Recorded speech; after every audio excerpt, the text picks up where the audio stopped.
Good evening. Welcome. My name is Andrew Dalton, and I'm the Executive Director of the Adams County Historical Society here in Gettysburg, Pennsylvania. I'm joined here with Tim Smith, our historian, and we are back for our weekly program. This one is live, so we'll be watching your comments and questions along the way. If you can let us know if you can hear and see us all right. We always like to check in the beginning and make sure everything is going well. But it looks like everything is good from what I'm seeing. So thanks again for joining us. Tonight's program will be the next installment of our series on our new museum that we're building. And actually I have a picture of our new building behind me. It'll be a two-story education center, museum, and research archive. It'll be the new home of the Adams County Historical Society, just located just north of Gettysburg. And we've announced our plans for the museum as well as all the other components, and we're in the middle of a capital campaign. So if you donate tonight, there's actually a $500 match. So any dollar that you give to us tonight will be matched, and the funds will help support our new building. And I also want to thank the Dobbin House Tavern, our sponsor for all of these programs. Thanks again. I see everybody saying they can hear and see okay. But we're excited to be with you again to do another program on what we're highlighting in our new museum. And Adams County Historical Society has no shortage of stories and artifacts that we want to highlight. We have millions of historic items in our collection, and we're going to be putting some of our rarest artifacts in our new museum, and we're highlighting the entire history of the Gettysburg area back to prehistoric times. So you'll be able to get that broad, more complete story that many of you may not have seen before. So the museum will be separated into 9 different sections, and what we've been doing every month is bringing a different section worth of material and putting it into a program. And Tim is actually the principal author and lead designer for the museum, or I should say lead historian, not doing any graphic design. But we're actually working with a wonderful company to put in this museum, Healy Kohler out of Washington, D.C. And this firm actually is responsible for doing the Museum of the American Revolution in Philadelphia. So it's a privilege to work with their experienced and really excellent group of museum designers. So tonight we're going to be talking about an early chapter of Adams County history. We're going to talk about the first roads that were laid out leading through what is now Adams County. We're going to talk about the taverns that were established along those roads, and then we're going to talk about the towns that came about because of these taverns and these prominent intersections. So we're going to talk about things you may have heard of, like the Gettys family and the Samuel and James Gettys Tavern. We're going to talk about some other places as well around the county, and it'll kind of give you an idea of what life was like for the earliest residents of the area. And we're going to bring some photos to you from our collection that some you probably have never seen before, that show really rare items from this period of time that we have here at the Adams County Historical Society. So I hope you'll hit the donate button tonight if you enjoy the post, and I think Facebook has a new feature where you can send stars, so whatever that is, we appreciate it. And I guess I'll turn it over to Tim now to give us an idea of what we're going to be talking about, and we'll get right into some of these really great photos and artifacts and stories that we have. Well, I think the topic towns to taverns, or I should say roads to taverns to towns, is kind of what happens in all early communities. So as early settlers moved into the area, they needed to have roads. And of course, these things started off as wagon paths. But then, as part of Lancaster County, roads were officially formed at the county level, and they were laid out and designed in York County. When this is York County, we have a bunch of roads laid out. And just to give you an idea of the road system in this area, we have this map that's actually from the History of Adams County by Robert Bloom, and it talks about some of the early roads. And the earliest confirmed road that was actually officially laid out was the Monocacy Road, about 1740. And of course that goes from York down through Abbottstown and Hanover, and across through Littlestown and down towards the Monocacy River in Maryland. And of course, the trace of that road was on top of a route that had been used for, centuries Right. by Native Americans that lived in that area to travel to the Monocacy River and back and forth towards Pennsylvania. In 1747, we had the two roads laid out. One we kind of call the Marsh Creek Road, and the other one kind of splits off from it. It's called the Black's Gap Road. And basically these were roads that come out of York, Pennsylvania, and then come across through Abbottstown and later what would be New Oxford. And then they split off at today's Swift Run Road west of New Oxford, the northern path running across with a Swift Run Road, and then Shriver's Corner Road, and then Goldenville Road, and Hilltown Road, and out to the Mountain Pass. And then the southerly route passing through what is later Gettysburg and down through what is later Fairfield and down to Nichols Gap or Nicholson's Gap as it's known on some of the early maps. I should mention that the early roads were predominantly east-west roads in our area. But following the French and Indian War and the emergence of Baltimore as a major seaport, we have more roads that run in a north-south direction. And of course, these roads crossed each other and created intersections. We talked about this in our program last month when we were talking about the early settlement of the county. And it's the skull map of Pennsylvania, and this is a 1770 version, I believe. And on this map, you can kind of see some of the early roads that were well used and established by that time on the map, including the three roads I just mentioned. We do have the Oxford Road, North-South Road in 1762, and of course the Baltimore Shippensburg Road that we're going to talk about laid out in 1769. It's not shown on this map. But here I just blocked in the Monocacy Road and the Marsh Creek Road in the middle of the map, and above it is the Manalawan Road that's laid out in 1750. And that's the road that leads from the area of York over to the Manalawan Meeting House. And that's basically 234 today. The Manalawan Meeting House originally being in the area where Center Mills is now located. Right, and that's a prominent location for the Underground Railroad and the Quaker community that we'll be talking about, I think, at the next program next month. Oh, very good. Now, we don't have a lot of these early documents in our collection because, this is York County at that time, and prior to that in Lancaster County. But in the York County Archives, they have this incredible survey of the Baltimore Shippensburg Road. And many people out there have been in my lectures and heard me discuss this map, and we've known about it for many years. It's been, the copy of it has been in our collection. I'm really hoping that in the new museum we can get a really nice version of it for the wall.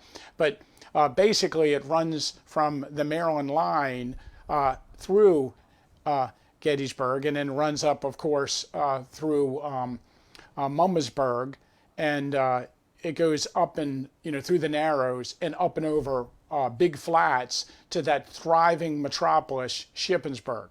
And early on in Pennsylvania's history, Shippensburg was a very important town, and it wasn't until Chambersburg was later established, then Chambersburg became a more important gateway to the west. But Shippensburg, in its early inception, was one of the major towns in Pennsylvania leading to the western Pennsylvania. But on this particular tracing, I actually have shown on here the area from just south of Rock Creek to just north of what would become Gettysburg in 1769. And you can see I really like it because it does show Samuel Gettys's Tavern at the north-west intersection of the original Baltimore Shippensburg Road.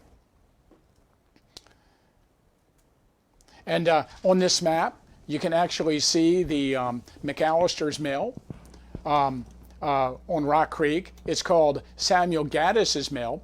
We know that Samuel Gettys owned the area, the mill along Rock Creek that would later become McAllister's Mill. He probably had a wooden mill there. I think the stone mill that was there at the time of the battle isn't built until a little later. But you can see it on that map, and I think it's kind of interesting that it shows it. Also, along the Baltimore-Shippensburg Road right above it, if you look at the map at the bottom, you can see Laughlin McVeigh's house. And Laughlin McVeigh's house still stands from the 1769 map. Let's go to the next one. Good, and I think we might be having a little internet trouble, so we are sorry about that. We'll try to get that figured out here while we're going. This is the Spangler House, as it's better known as. We generally refer to farms around the area by their Civil War name because obviously they appear on maps associated with the battle, and they're given the names of the people who lived there at the time. But this house along the Baltimore Pike, which is it's across the street from near the entrance to the Gettysburg National Military Park Foundation and Museum. It's just a little north of there. This house is on that 1769 map. And the wooden part of the house, the log structure to the right, there's every reason to believe that that may date from the early period of settlement. Or at least the house sits on the exact spot as the first house. You know, maybe I'll talk about it later, but oftentimes the houses we see today are the second or third structure that was built on that site and not necessarily the earliest structure. You don't start off building a really nice big stone house. You probably have a small log cabin and then then another frame building and then maybe a stone or a brick dwelling later. But that's really one of the early houses. Also on this map, just south and west of the Baltimore-Shippensburg road on this map, you'll see John Carson. John Carson sold his property to Alexander Dobbin. Now, again, this is from 1769, and we know that Alexander Dobbin builds his large stone house in 1776. So if we go to the next one, I have always thought that this house that once stood where the Avenue restaurant is today on Steinway Avenue, that this could quite possibly be the original John Carson house, an old log house. When it was torn down in early 1900s, there was an article in the newspaper that talked about it being over 150 years old at that time. So here's a picture of maybe one of the early houses in the area. Now, there are a couple vestiges of the Baltimore-Shippensburg Road that you can see around the area. One of them is Wainwright Avenue at the base of Cemetery Hill. Originally, the Baltimore-Shippensburg Road came into the town at the base of Cemetery Hill, and it wasn't until the early 1800s that they rerouted it up and over Cemetery Hill near the Evergreen Cemetery Gatehouse and then down into what would become Baltimore Street. So this trace of that road was at the bottom of Cemetery Hill at the time of the battle, and that's the 11th Corps lined up on it and became sort of a part of the entrenchments for the 11th Army Corps on the evening of July 2nd. But another interesting thing you can see is an old road marker for the Baltimore-Shippensburg Pike.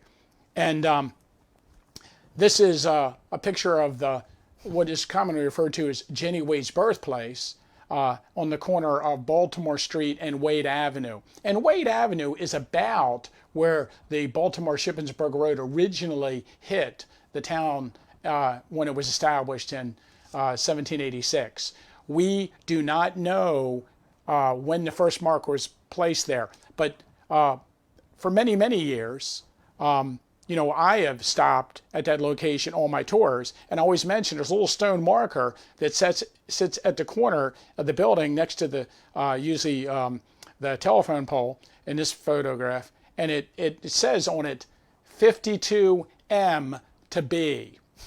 What I did not realize until many years later is that marker was placed there and it replaced another marker that had been at that site as long as anyone could remember.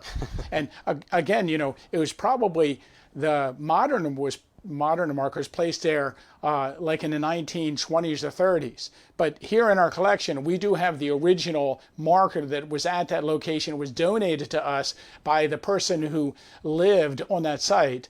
And you can see it says 52 M to B.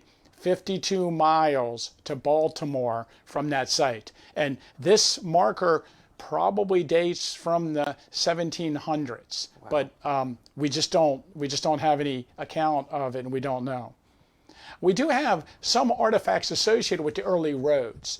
And here's an artifact that we're going to highlight in our museum, I believe. And it's the grading book for the Chambersburg Turnpike, or what they referred to as the western extension of the, Baltimore. Right. And it might even, in this one, they might even call it the Gettysburg-Petersburg Turnpike Company, because Petersburg is another name for early Littlestown, and then when they established the Turnpike Company. And this is modern Route 30 West, too. And so this is a survey book for the modern, roughly Route 30 West through the out through the Cashtown Pass, at least to where it meets up with the old Black's Gap Road. And it's really fascinating because it gives you the courses and distances of the road, and in the column beside it, it tells you prominent places that they're passing. Like, for instance, Willoughby's Run, with an apostrophe S, is mentioned by name in this book. And they talk about, I think maybe Clarkson's farm, or actually at that time McConaughey's farm, which would later become the McPherson farm. And they talk about passing Miles Sweeney's lane. And Miles Sweeney lived on her ridge. And it's just fabulous for me to actually get the names of the houses that the road is passing through. And again, they just took like some farmland and just cut a road through there. They would pay the property owners for their damages, and they laid out this road. Prior to this road being laid out, between like 1812 and 1815, if you wanted to get to Chambersburg, you would have had to go up the Baltimore-Shippensburg Road to Mummersburg, and then across what is called Black's Gap Road, today's Hilltown Road, to get to that area. Right. And we have some... we have an early receipt book associated with that turnpike. We have some stock notices from that turnpike. It's kind of fascinating. We have quite a bit of information about that particular road. And it was a private road established by a group of people that had it. They had it incorporated through the Pennsylvania State Legislature, and they sold stock, and they charged a fee to use the road, and there were toll gates along the road, and then they had meetings, and the profits were passed out to the stockholders. Right, and one of the toll gates for this is along Willoughby Run. It's still standing just east of Willoughby's Run, on the Chambersburg Pike. Yes. So yeah, a lot of you probably know that structure. And we have I put a picture of one of them in there. Oh, I didn't. Do we go? Marsh Creek. I think that's the next one. Okay, so they built a bridge over some of the major creeks in these roads, and here is the bridge on Route 30 over Marsh Creek. So this is the bridge, and this is probably an 1890s photograph, I believe. And this, of course, would be the bridge the Confederate Army crossed over on their way to Gettysburg on July 1st. And of course, near where the first shot of the battle was fought. We have a few photographs of the original bridge before, of course, it was expanded and improved. There's only a couple of these original stone bridges left, I think, in the county, maybe just 2 or 3. Yeah. But they're beautiful, these arched bridges. The one over Bermudian Creek comes to mind on, is that... oh my God. Latimer Creek Tim Road? does know every road in Adams County, I think. So. I know that. Good. Here's the Cashtown toll gate, right? And so here's the toll gate that stood at Cashtown, and this would stand, we're looking west, and to the left, just before the toll gate house, is the road that leads over to Ortana. So we're sort of in a downtown Cashtown there. And we have a number of photographs of this toll gate that stood there at one time.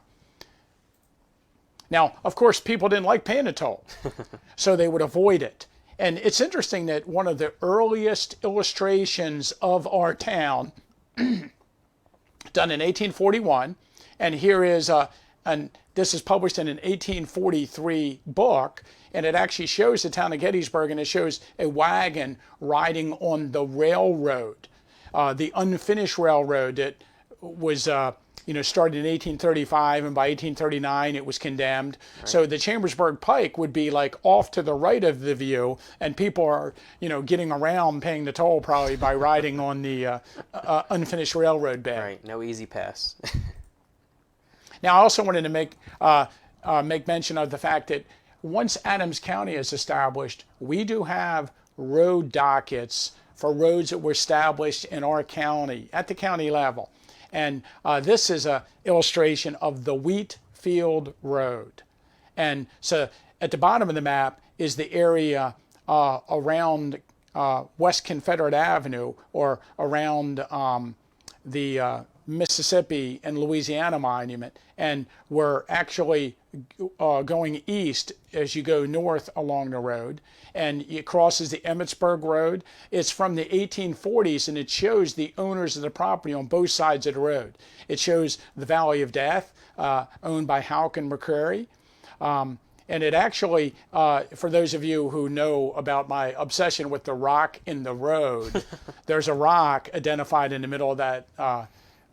What, really? Yeah, and I think it is the rock in the road. It's used as a landmark to determine where the road goes. Right. And then, of course, that road you can see at the top of it is the Taneytown Road, and then it kind of went up a little bit and went on to Sachs Road. It was the road from Nunamaker's Mill to, I forget the Horner's Mill, perhaps. So it goes across and then up what is Sachs Road and then out into Mountjoy Township. But we do have the original document for the stretch of the road that today we refer to as the Wheat Field Road. Somebody's asking, do we have a sense of how long it would take to put in a road like the Route 30? Or no, I imagine we're talking, well, the stretch of the road from Gettysburg out to the western, the western boundary of Adams County, I think they refer to it.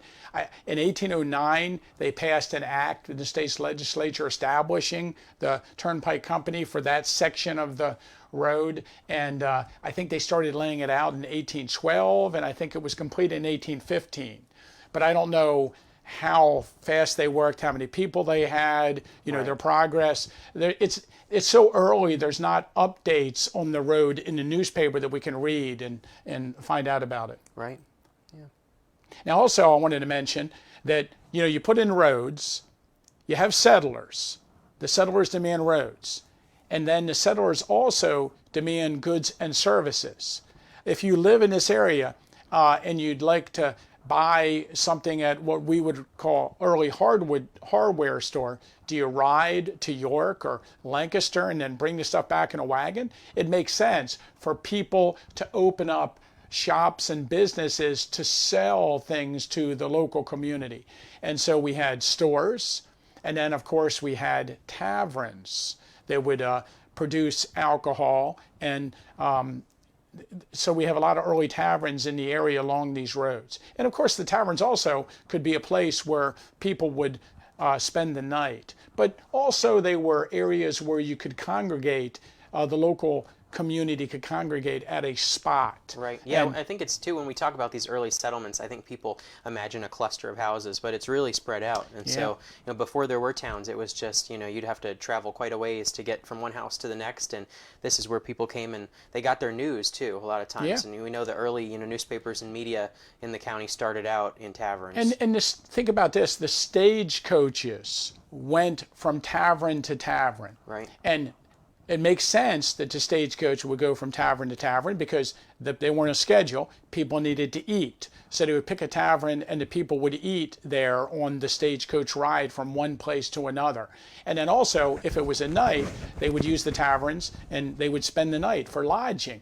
But also what ended up happening was the stagecoaches would deliver things to the taverns that people had ordered. So the mail would come in on the stagecoach, and the news would come in on the stagecoach. And maybe there was a bulletin board in front of the tavern or in the tavern that listed all the things that were happening nationwide. And it would deliver newspapers to the tavern. And you might go to the tavern and pick up your newspaper if you wanted to learn about the events that were taking place. Now, on this map that we blew up, I just underlined two of the early major taverns. I believe they're taverns in this area.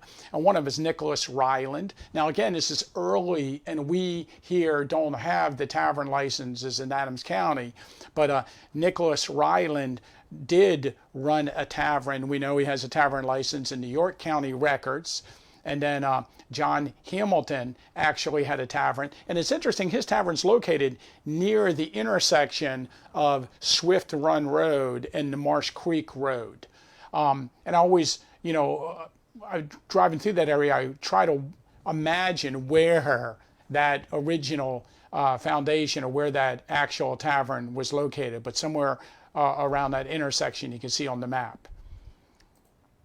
Now, we have a program on early taverns in the area and the history of some of the taverns that you can find on our YouTube page that one of our members has conducted. It's right? a really good program. So we're not going to cover the same material, but we wanted to talk about some of the things we're going to highlight in our museum. And there's a program on roads too. We should point out. Yeah. So we have one program all about roads and one about taverns, but today we're kind of giving a more broad look at this period of time. But this is this is one of my favorite artifacts in the collection. One of the things we're going to put on display in the museum, and we've always talked about putting this on display, is the sign for the Cross Keys Tavern. And here you can see the sign, 1809, the Cross Keys, and at the bottom, Henry Gitt. And beside it, I put what we have in one of the items in our collection. It's the tavern license for Henry Gitt from 1809. And it says he had a tavern in Berwick Township. And of course, Oxford Township had not been formed yet. And so this is all part of Berwick Township. Although Cross Keys, you probably know, is right at the intersection of Berwick Township and Oxford Township. And we have a tavern license for every year early in these records. Our tavern license collection stops in the 1850s, about 1850, 1851, I think. So we don't have the tavern license at the time of the battle. People always asked us about that, if we have some of the county tavern license from the Civil War. We do not. But we have a good amount of them. And I think in the late 1820s, there is a specific tavern license from Henry Gitt that says his tavern is located at the sign of the Cross Keys. So that area, Cross Keys, which is, for those of you who might not know, just east of New Oxford, kind of between New Oxford and Abbottstown. At one point, the Cross Keys Tavern, and then later the Cross Keys Hotel was there. I think we have a photograph of it. Right. This is the Cross Keys Hotel. This is the Brethren home, right on that intersection. It is right on the intersection where the Brethren home is located today. I like to point out too, with the Cross Keys, a lot of early settlers were speaking different languages. Not all of them were fluent in English, and a lot couldn't read or write, and so it was a lot easier to explain in any language where the Cross Keys Tavern was, based on the picture. But this is a beautiful old wooden sign that we have in our collection that's just beautifully preserved. So you'll have to stop by our new museum and see the original. You can't tell in that photograph, but that thing is huge. Yeah, we cannot lift it by ourselves. All right, good. Good. And one other thing, and maybe for homework, let's go to the next one. Okay. Maybe for homework, if you go out to the intersection near that tavern, there's a road marker there for the Gettysburg York Turnpike, and the road marker says. We should see if they can guess this one. Well, it looks like I don't know who chalked it in, but it says P 108, Y 22, G 6. Well, let's see if people can get that one. I think they can get it. We'll let them. Not too hard. Think about it for a while. We'll see if anybody in the comments can figure that one out. But these road markers, there are several in the county, and this is a good one. You can see if you get stopped at that light, and you're on your way to Abbottstown or York, look over to the right and you'll see it sitting there. It's amazing. It's still there at that location. Of course, we have other taverns in the area. We have a lot of taverns. The McClellans had a tavern along the Fairfield Road at Marsh Creek. We have a descendant, actually, Ralph McClellan's watching tonight. He just said, yeah. Oh, and so this is an 1880s image. We're not sure the exact date, but of the Black Horse Tavern that was owned by the McClellans for many years. Of course, William B. McClellan then opened up a tavern in Gettysburg. And in 1842, upon McClellan's death, it was actually purchased by Francis Bream. And he was the sheriff of Adams County, and he had a tavern. I like to point out in this view that the stone building still stands. But the building to the left, which undoubtedly is the earlier original log cabin, was torn down many, many years ago and no longer stands. Good. And here is a tavern license. I don't see the year. I don't know if you can read the year, Andrew. Oh, we got some answers. We have Philadelphia, York, and Gettysburg. Yes, there we go. That's true. But you can see William McClellan's 1820 signature there for 1820, and that's a tavern license. So we have early tavern licenses for many of the taverns in the area. Here is the Henry Coon Tavern, and of course Henry Coon had a tavern at what would later become New Oxford. Right.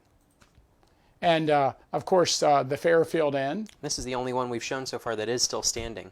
Oh, the Fairfield, I think, of the ones. Well, the one. Some of them they're greatly renovated, yes, right. But the Coon Tavern is greatly renovated. Yes.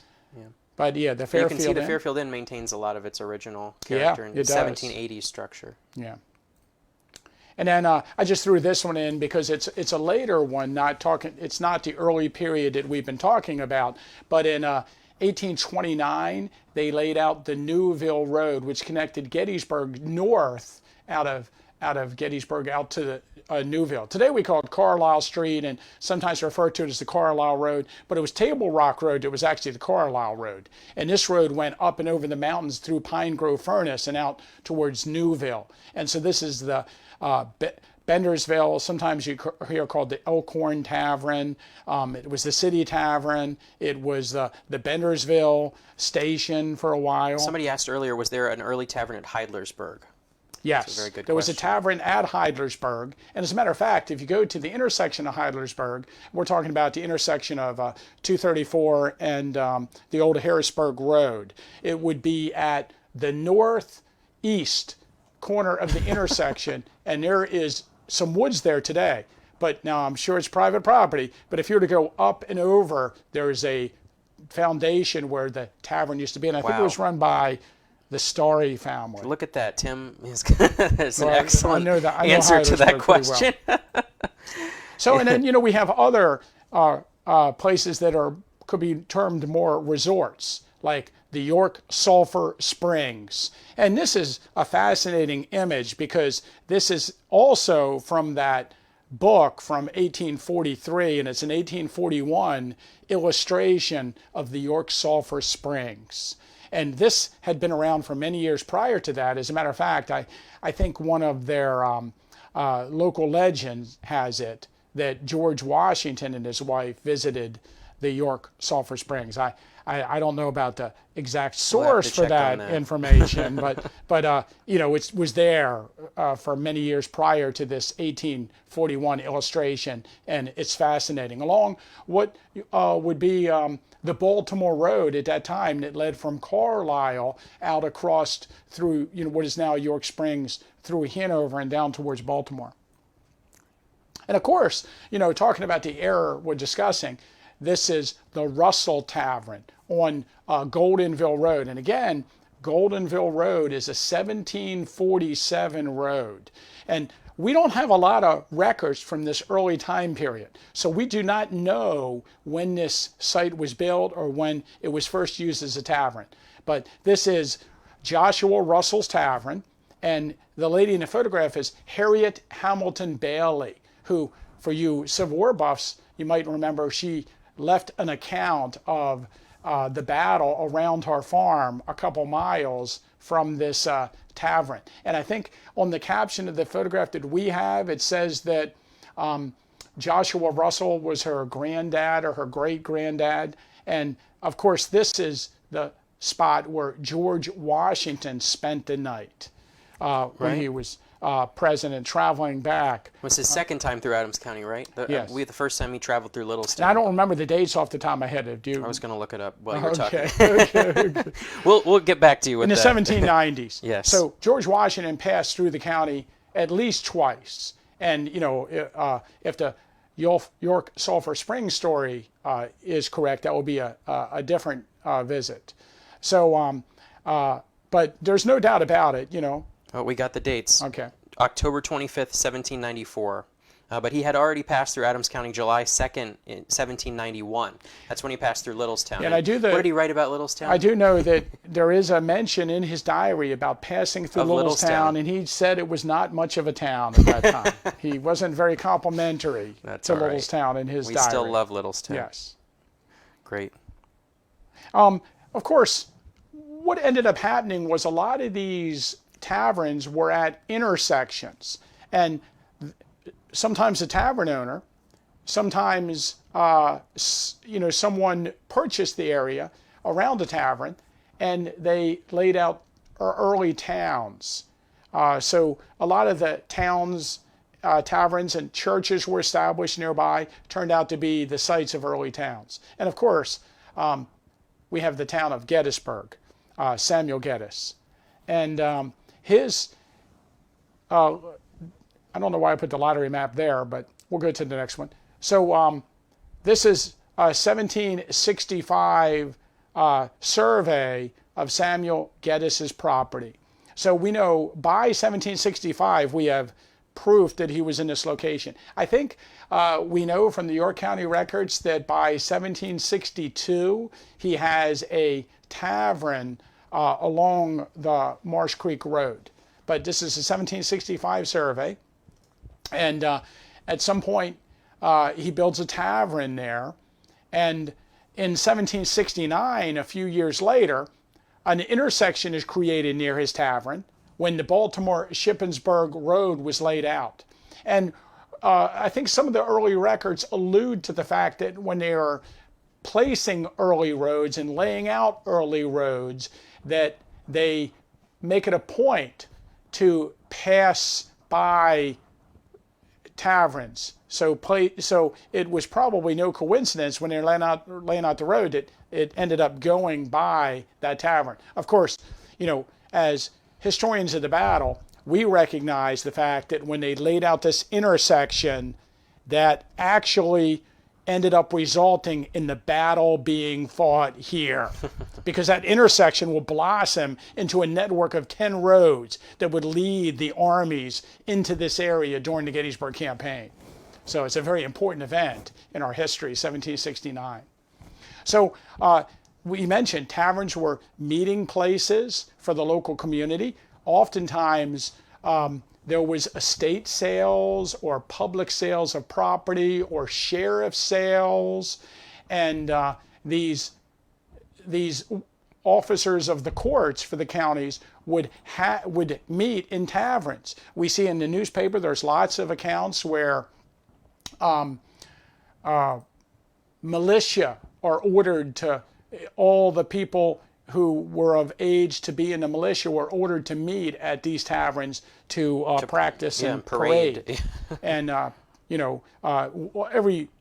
a few times a year, all the males of a certain age would have to get together and be enrolled in militia.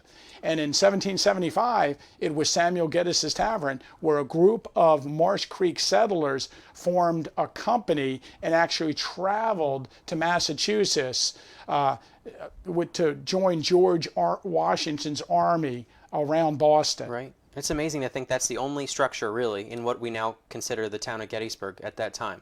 And then, of course, the following year, the Dobbin House was built, which is currently the oldest building in the town. Yeah. And both of those kind of are right off of the main road. The Dobbin House set back on probably a long driveway, but it's amazing to think about that.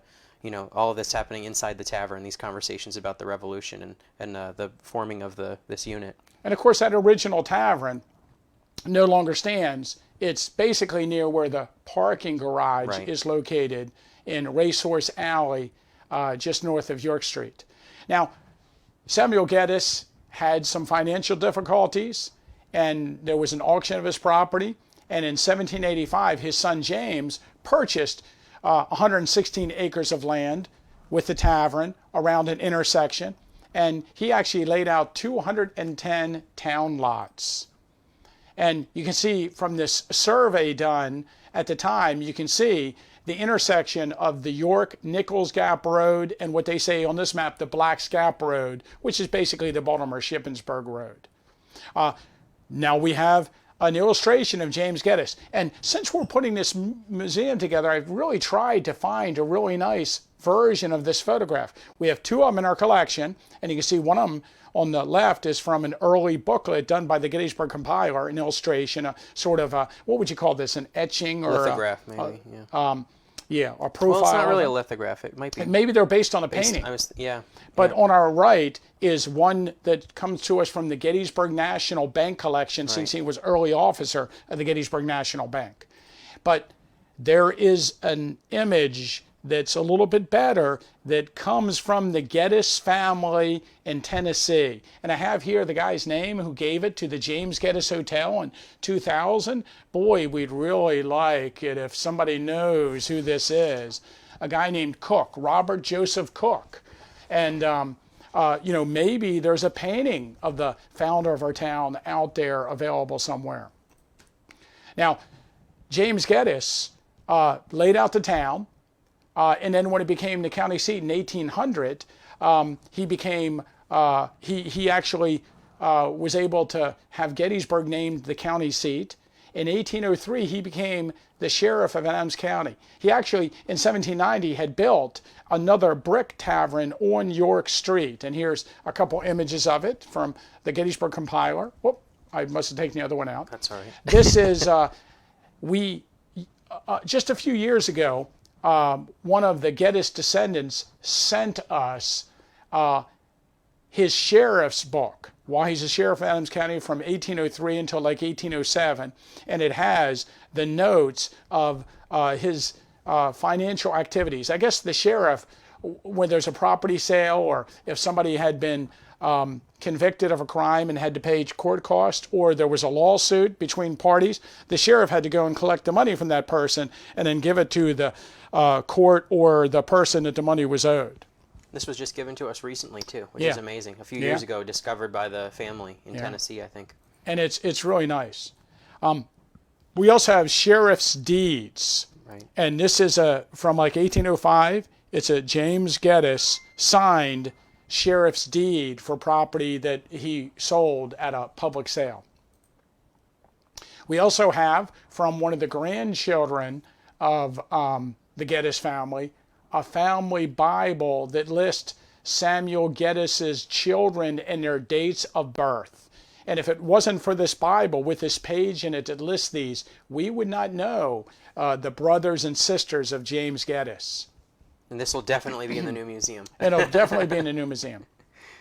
We have several artifacts associated with Gettys, including this chair that I believe went from Gettys through Thaddeus Stevens. Actually ended up with David Wills. To David Wills. Oh, for David Wills to us. It's a beautiful chair. It has the David Wills' daughter actually wrote her name, I think, in paint on the bottom of the chair, which is amazing. Yeah, this will certainly be in the new museum. We have very few artifacts from the actual family. You can imagine we're talking about a period this that's is very a little old. early. Yeah. And then, of course, James Gettys was originally buried at the Presbyterian Church, Upper Marsh Creek Presbyterian Church, in the cemetery on Belmont Road. And in 1865, his body was moved to Evergreen Cemetery, and a large monument was placed on his grave. I want to point out in the back of that photograph, you can see there is another stone, and that's James Gettys had a few children, and we'll get to the next one. The blow up of the dog? Not yet.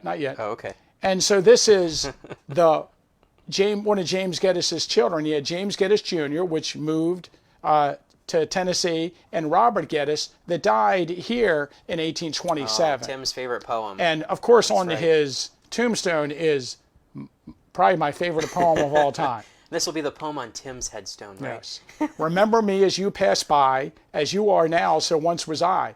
As I am now, so shalt thou be. Prepare for death and follow me. And we won't read the rest of it. You could not see, but Tim was not looking at the screen when he read that. So this is internalized.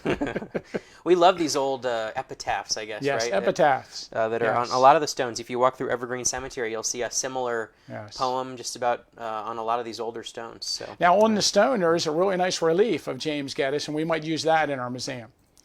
But here's another view of the stone, and of course, the dog. And a local story that, and we're not even sure how old the story is, but it's been told for years and years and years, is that James Gettys was the founder of the town. And he pretty much ran the town, and then it became the county seat. And in 1806, it became an incorporated borough, and there was a town council. And one of the first things the town council did was pass an ordinance making you license your dog. Apparently, there was a big problem with stray dogs in the street, and you were taxed for your dogs. James Gettys had a number of dogs, and he wasn't very happy about paying the tax. So he got a collar for his dogs, and the collar said, "Hello, I am James Gettys' dog. Whose dog are you?" And the story goes that this dog at the cemetery was wearing that collar. And years ago, someone stole it off the dog. Too bad. And the dog is also the dog gone. was eventually also stolen. It's a cast iron greyhound dog. Yep. And we know a little bit about it because there's an exact replica of that in How long Frederick. ago was that stolen, Tim? Do you think? I think it was in the well, there were two of them in our cemetery, and I think they were stolen in the 70s and in the 80s. Okay, that's too bad. Well, if anyone sees it or finds it, it's out there somewhere. please let us know. We have other towns that were formed in the county that have similar stories. You know, we don't have many photographs of the founders of these early towns. So here I put a couple that we do have. On the left is John Arndt of Arntsville, and on the right is William Miller of Fairfield. And William Miller was also a Revolutionary War veteran, and there's a great account where he is at the Battle of Trenton, and he was in Washington's crossing of the Delaware. Wonderful. New Oxford. Here's an early deed for a lot in New Oxford, laid out in 1792. And we actually have, if we go to the next one, a book that is the original lottery book from New Oxford. And I should mention, I didn't put it in here, but we also have a lottery map from the town of Gettysburg, which we've talked about on other occasions, that will be featured in our museum. But this map shows the number of the lottery ticket and the number of the lot. And it was a lottery held, and they must have spun around, two barrels with numbers in them. And one of them, you pulled out the number of the lottery ticket that you had, and then the other one, they pulled out the number of lot that you won. That was a way to create interest in establishing a town by selling tickets to the town lots. And you would buy the option to purchase the lot that you won in the lottery. Right. Here's Littlestown deed. Littlestown's laid out in 1765. And off the top of my head, Abbottstown is the oldest established town in Adams County, 1763. And again, this is your county at the time. Hunterstown is laid out in 1764. I think East Berlin or Berlin is 1764. McSherrystown and Littlestown are 1765. So this is a 1769 deed for Littlestown, signed by Peter Little, right, or Peter Klein. This is 20 years before Gettysburg's established. Yes. So it is interesting that some of these early towns. Now, Littlestown's on the early road that we talked about that passes through the southern corner of the county. That was a Native American path, we believe, before that. Yeah. And one other thing I like about that deed, it's actually printed. It's not you can see that it's a printed deed with information added in it, and it says clearly on it that it was printed by the Ephrata Cloisters Press. Wow. Which is fascinating. I didn't know that. That's amazing. Let's go to the next one. That will probably be in the museum. So now, Revolutionary War figures, obviously we don't have a lot of illustrations of them, but we do have one, and that's John Troxell. And we have this original photograph that came to us from the family. And of course, there's lots of family of John Troxell we'll talk about in a moment. But we have that original frame photograph. And I pulled it out of the frame about 2 years ago. And prior to that, I don't know when the last time it was out of the frame. It has all this genealogical information on the back of the image. And we do know that's John Troxell. I should mention that there's a couple books that have used that as someone else, and it's gotten on the internet and on Find a Grave as someone else. But no, that's John Troxell, the first settler of Gettysburg. Let's go to the next slide. We have a few different photographs of him. You can see the photograph on the left is from our collection. It is a different version of the photograph than the one I showed earlier. And, you know, he laid out lots in the town adjacent to James Gettys, Troxell's Addition, which pretty much is West Middle Street and West High Street. We have a chair from him, and we have a fabulous grandfather clock from John Troxell. And that clock's in storage. We're excited to get it out of storage, I believe. I have not seen that clock in almost a decade. Right. Yeah, we should point out, well, we'll talk a little bit more at the end, but we have a significant amount of artifacts that we're going to be getting out of storage in the next few months here. So we're excited to show you what we find when we start opening crates. So also, now I should preface this, on his tombstone, we're going to see it says the first settler of Gettysburg. What that means is after James Gettys established the town in 1786, he was the first person to purchase a lot in the town and build a house. And in December of 1786, Abraham Troxell was born. And he, Abraham Troxell, is the first male child. It says male child. Maybe there was a female child, the first male child born in the town. And he died in Baltimore in 1875. And you see a photograph, an illustration of him on the left, and on the right there's a photograph of him. Sometimes this photograph is misidentified as John Troxell also, but it's his son, Abraham. So here's the tombstone in Evergreen Cemetery for John Troxell Sr. And it says he's the first settler of Gettysburg. He was born in Bethlehem, Pennsylvania in 1761, I think it says. And he died in Gettysburg in 1855. And he was 95 or 94. When he died, it says he left 10 children. Is it 51 grandchildren? No, 71. 71 grandchildren, 120 great-grandchildren, and 20 great-great-grandchildren to mourn his departure. That's amazing. So not only was he the first settler of Gettysburg, he took it upon himself to populate the town. So it was a huge responsibility. It's a big Troxell family. And Mayor Troxell, right, is a direct descendant, I believe, who the passed former away Mayor Troxell recently, but was mayor of Gettysburg for many years. Yes. And we also have pension records from Revolutionary War soldiers. We have a collection of documents that came to us from the courthouse from an early lawyer that was handling cases for American Revolutionary War soldiers and their widows. And here's a guy named Joshua Craig that was one of the pensioners, and it mentions that he was at, what's the different battles listed there? He was at the Battle of Bunker Hill. Probably, we mentioned a lot of local Adams County units were in that, York County units were in that battle. The storm in Quebec, where he's taken prisoner. He's at the Battle of Long Island and the Battle of New York, that again taken prisoner. He was at Brandywine. He was at Germantown, and he was at the taking of Cornwallis, of course, at Yorktown, which pretty much ended the war. So we don't have complete list of all the men from our area that served in the American Revolution, but you might notice that our cemeteries around the county are filled with Revolutionary War veterans that have markers on their graves. Right, and this is the original pension file for this aged Yes. Revolutionary And you can see it's War at veteran. 1820. And we're excited. A document like this will be wonderful in the display to help people understand the Revolutionary period. Oh, maybe I'll talk about this. Good. There's a local doctor, Samuel Knox. He went to Pennsylvania, not Penn State, but the University of Pennsylvania in Philadelphia, and graduated in 1790, I believe.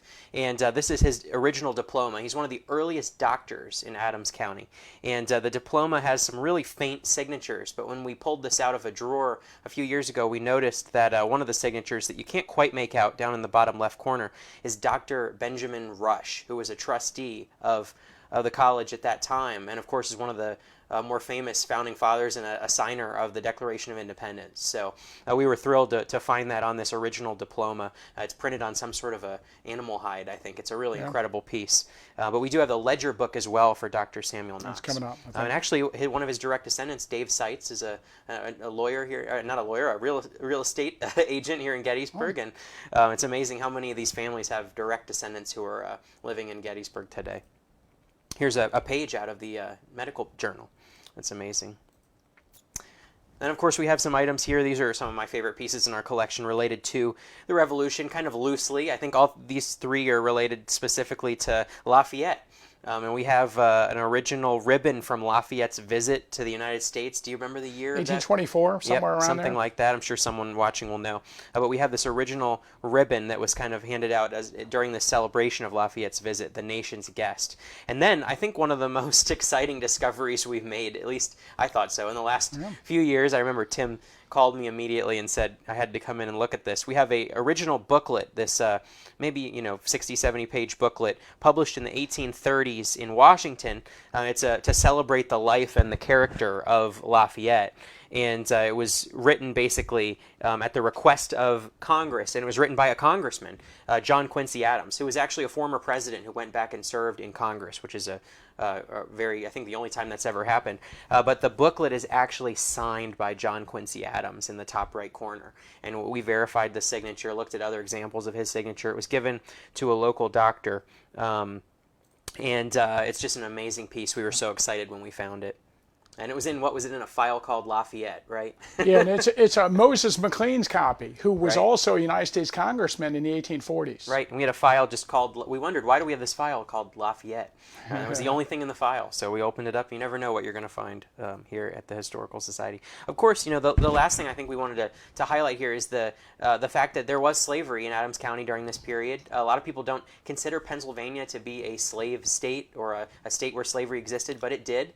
In 1780, Pennsylvania passed, I think was one of the first states, if not the first, to pass some sort of an abolition act. So in 1780, the state of Pennsylvania passed the gradual abolition of slavery, which basically meant that anyone who was born after that point to free parents would be able to remain free, and slaves who were slaves at that point would have to remain slaves for the rest of their lives.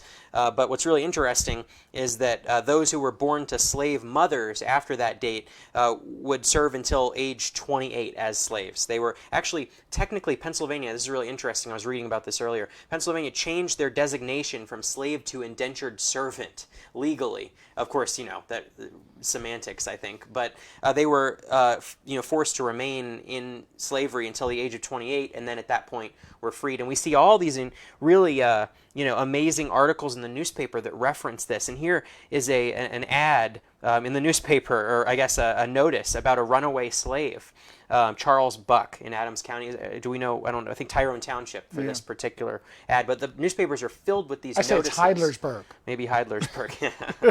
Since you're just talking about it. Yeah, but this is a slave named Charles Buck. The boy was bound to me for the term of years and is about 14 years of age. So it's interesting when they talk about slaves, they talk about owning the time, not the person, which is just really, I think it's it was a way for them to perhaps feel better about the fact that they were maintaining the system of slavery in Pennsylvania.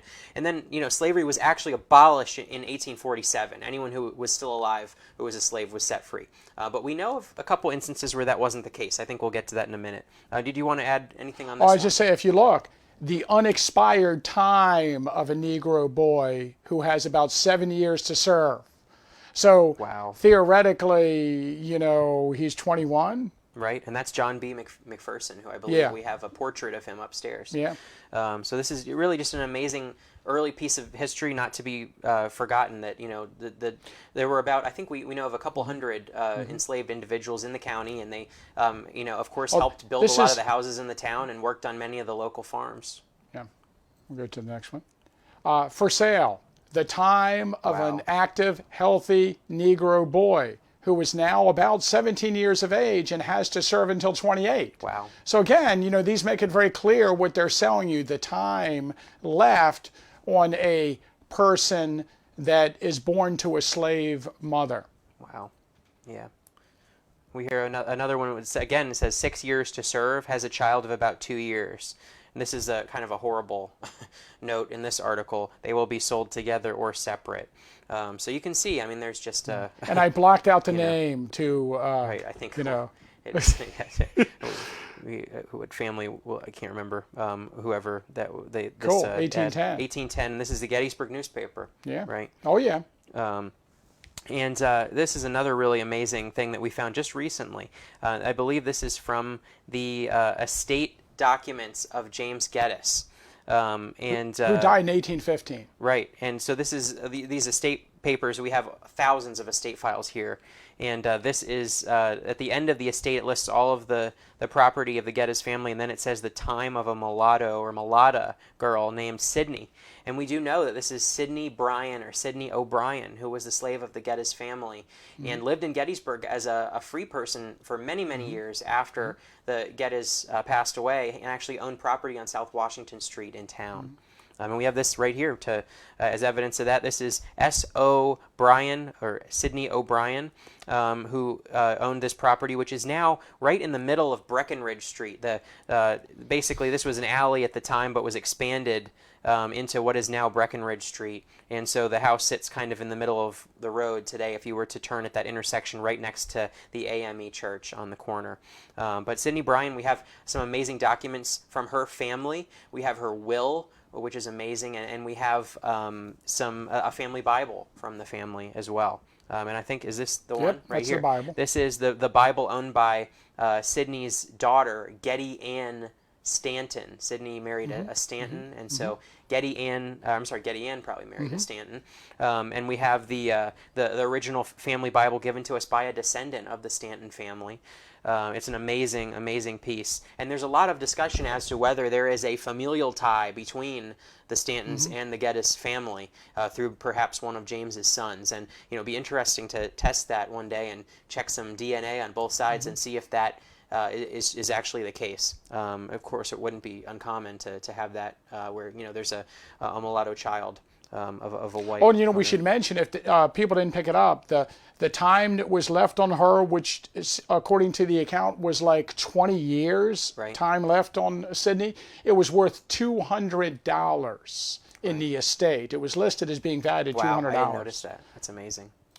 Yeah, and then Tim and I wanted to end on this. This is just a really amazing obituary for a slave. Now, this is really interesting. So, Patience Hack, or Patience Sib, died in, I think, is it 1858 or 57? Maybe 58. 58, yeah. And at that time, on the 1850 census, she was listed as a slave. And it says in her obituary she was perhaps the only slave then alive in Adams County or perhaps in this state. Now, it's interesting because Pennsylvania did abolish slavery in 1847, but I guess in violation of that act, this family, kept Patience as a slave until her death in 1858. She's actually listed on the 1850 census, again, 3 years after slavery is abolished officially in Pennsylvania, but she's listed on that census as a slave. So this is just a really amazing obituary. It says she was a survivor of the family of slaves belonging to the estate of Leonard Hatter, and I believe it's interesting, she was kindly taken care of and supported by Thomas Stevens, Esquire and Lady, up until the time of her death, and she lived in, I think, Upper Adams, right? I don't know if we know the township, but lived in, there it does say Petersburg, York Springs, right there.